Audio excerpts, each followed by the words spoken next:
And this is how it starts. We're now moving on to what I would consider chapter 2 of the course.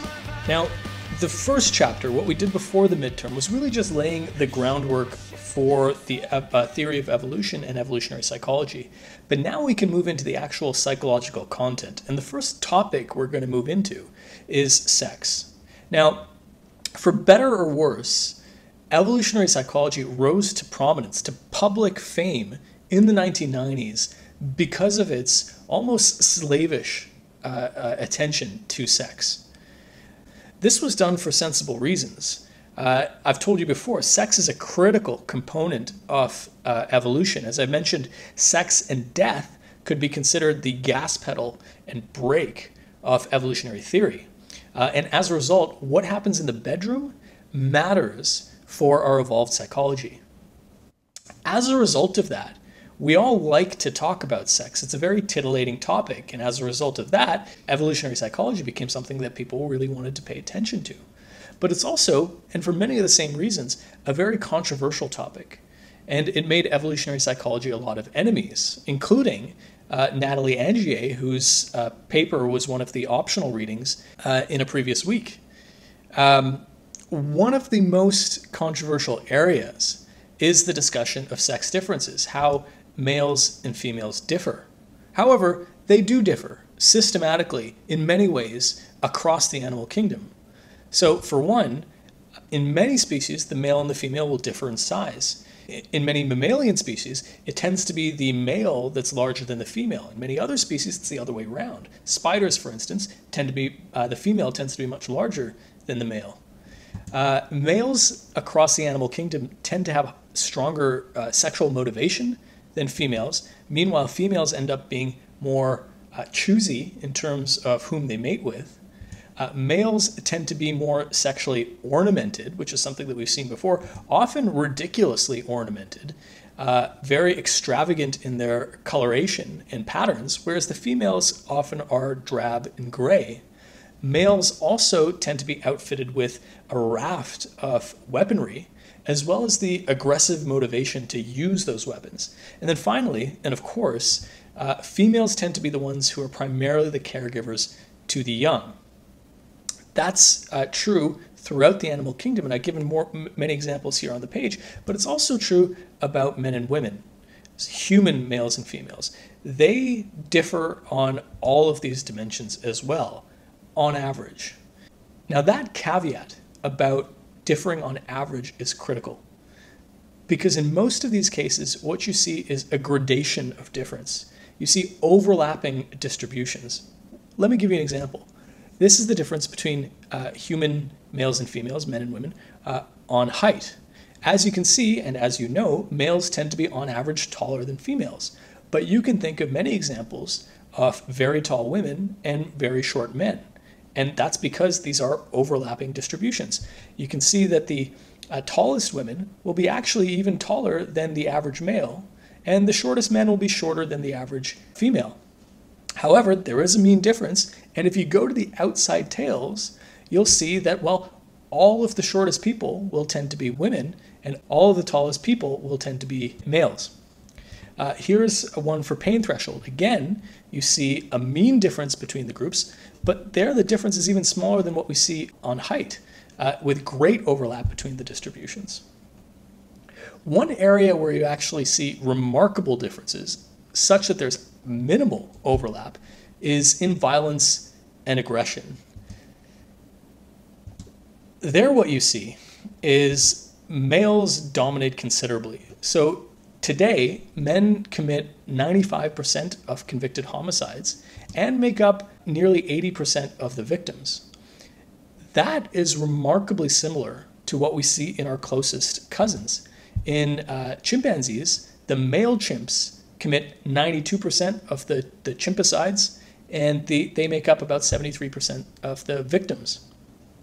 What that suggests is that we see a continuity between what we see in non-human animals and in humans, which doesn't necessarily prove, but it is suggestive that these have a strong evolutionary biological basis.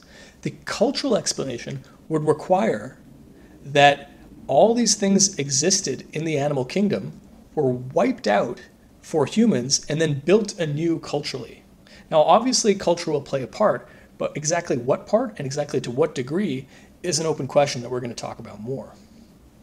Now, with men and women, this history of violence is actually embedded in our physiology. This is a list, this came out a little while ago, of a number of sex differences, physiological sex differences, as well as psychological sex differences, which suggest that compared to females, males have adapted to combat with each other. There was actually a paper that came out very recently. This is from just this year, I think just a few months ago, which looked at sexual dimorphism. That is the difference between men and women, di meaning two, morph meaning form, so two forms, in terms of punching force and just the act of throwing punches between men and women. And what they found there is, of course, there's a big difference, but the size of the difference is remarkable. Even for equally fit men and women, the males have significantly more punching force, to the point where the weakest males in terms of punching tend to still be stronger than the strongest females. So this is one of the areas where you actually tend to see very little overlap in the distributions between men and women.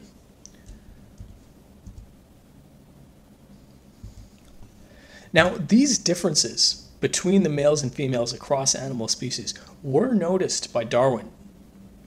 He wrote about them in 1871 in his Descent of Man, which, if you remember, is where he introduced the idea of sexual selection. And he recognized that, well, males and females would be sexually selected to be different. But he didn't understand why it was the males that ended up one way and the females that ended up another way.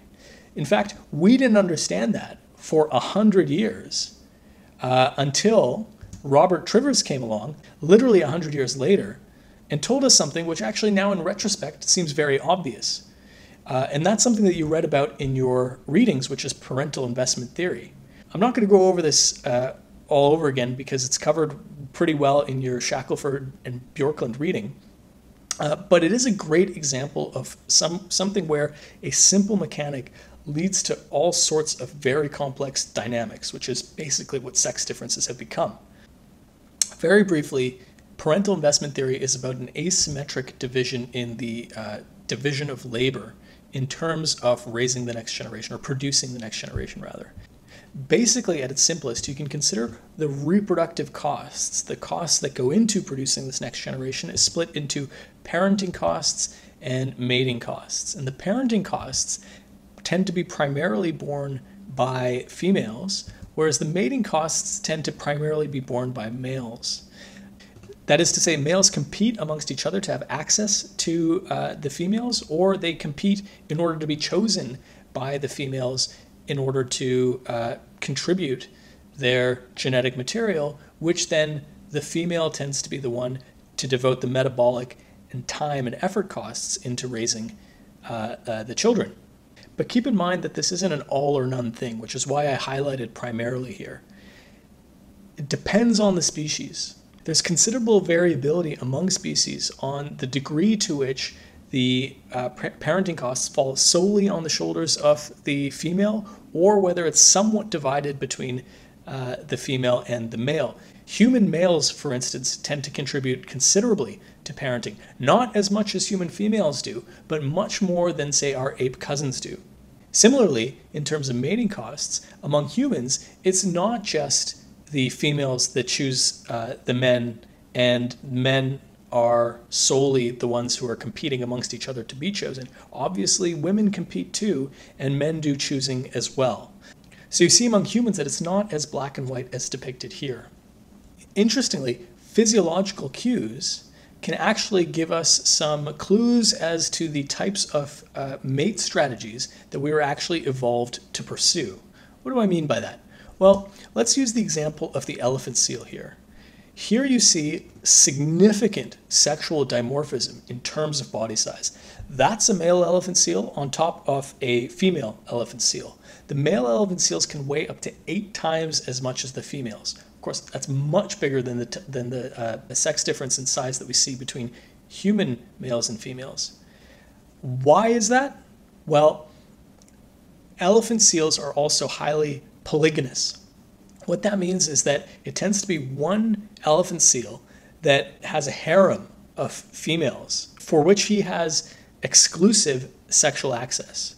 Only a small fraction, maybe 5% of all male elephant seals actually reproduce at all. And the ones who do reproduce a lot. But they have to compete to reproduce a lot. So elephant seals tend to be very violent.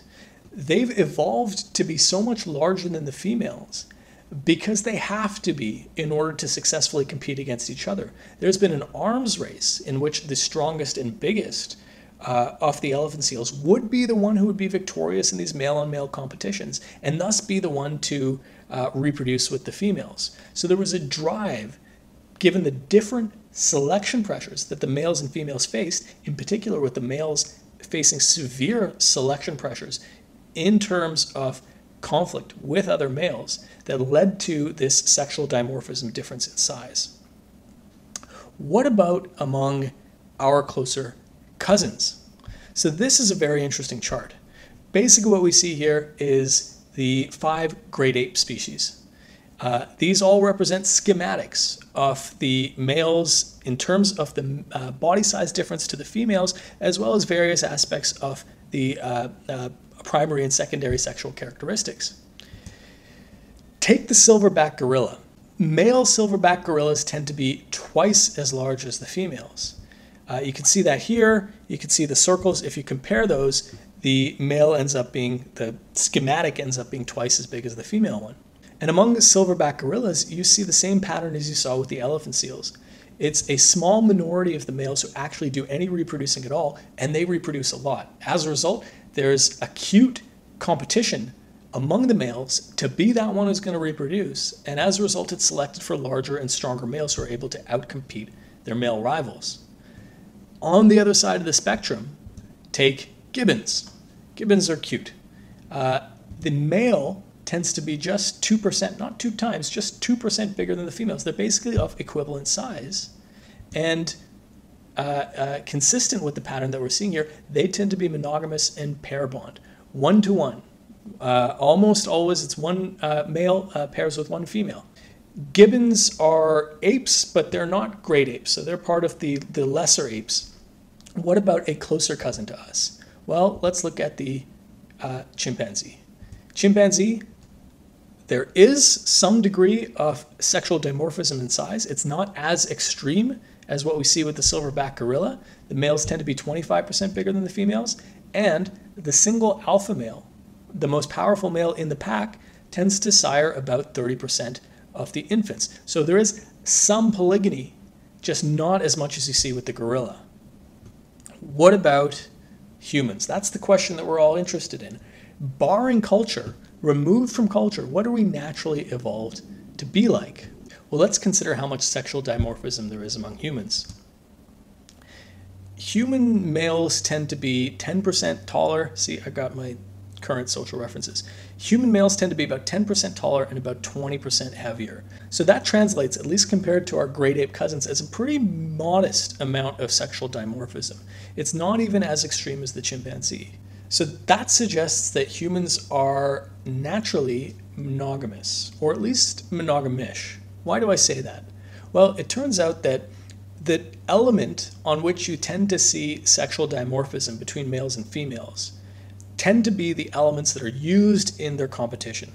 So if it's the case that you have elephant seals that battle in this weird way by like banging up against each other with their chests, they'll grow very strong chests.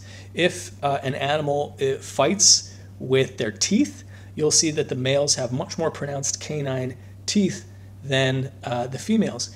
If it's the case that they fight with their arms and fists, as you see in gorillas and also in humans, that's where you'll see the sexual dimorphic difference. But is that the way that males compete? Yes, it is to some degree. But with the advent of weapons, as well as the advent of cooperative hunting and warfare, there became other ways that men compete with each other to have access to females. Here's potentially the most powerful man in the world, Vladimir Putin, there on the left. He's only something around 5'6", maybe, tops. But I don't imagine he struggles for access to women. So there are other ways that males might compete. So that suggests that body size, which is very metabolically expensive, may have become less important in recent evolutionary history. Hey guys, it's me from the future. It turns out that the lecture that I was making, that I was planning to make one lecture, was way longer than I thought. So I'm going to cut this one off here, and you guys can come back for the next half of it, which we will make 3.2.